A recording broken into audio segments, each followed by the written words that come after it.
2 सांसद जीते। जयंत चौधरी को पीएम मोदी ने अपनी टीम में शामिल किया। जयंत चौधरी को राज्य मंत्री बनाया गया है और जयंत चौधरी को राज्य मंत्री स्वतंत्र प्रभार के तौर पर स्किल डेवलपमेंट मिनिस्ट्री भी दे दी गई है।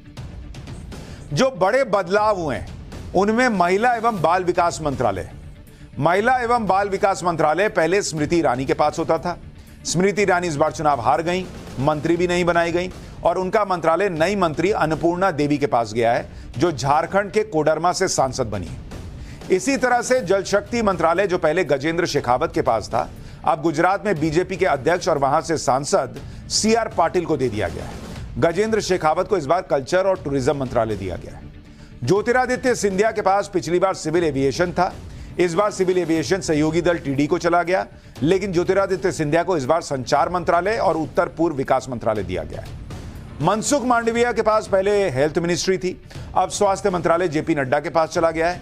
मांडविया के पास इस बार लेबर मिनिस्ट्री और यूथ एंड स्पोर्ट्स मिनिस्ट्री की जिम्मेदारी है।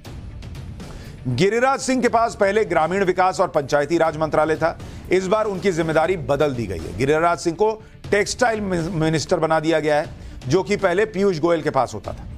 कोयला और खनन मंत्रालय पहले प्रहलाद जोशी के पास था, इस बार कोयला और खनन मंत्रालय तेलंगाना से सांसद जी किशन रेड्डी को दिया गया है। इसी तरह से अल्पसंख्यक मंत्रालय पिछली बार स्मृति ईरानी के पास था, इस बार यह मंत्रालय किरण रिजिजू को दे दिया गया है।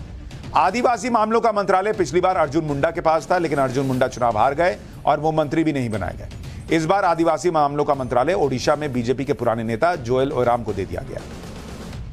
सबसे अहम मंत्रालय जिनके ऊपर बड़ी जिम्मेदारी संसद को चलाने की होगी, क्योंकि इस बार विपक्ष भी अच्छी खासी संख्या में संसद भवन पहुंचा है और एकजुट है। ऐसी स्थिति में संसद किस तरह से सुचारू तरीके से चल पाए, इसके लिए संसदीय कार्य मंत्री जिम्मेदार होता है और उनका रोल बड़ा इंपॉर्टेंट होता है।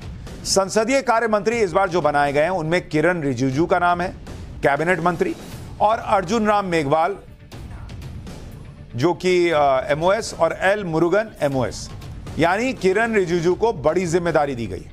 किरण रिजिजू बहुत सीनियर मंत्री हैं, उनके अनुभव को देखते हुए ही पीएम मोदी ने उन्हें संसदीय कार्य मंत्री की जिम्मेदारी दी है। पिछली बार प्रहलाद जोशी संसदीय कार्य मंत्री थे, इस बार यह जिम्मेदारी किरण रिजिजू के खाते में आई है।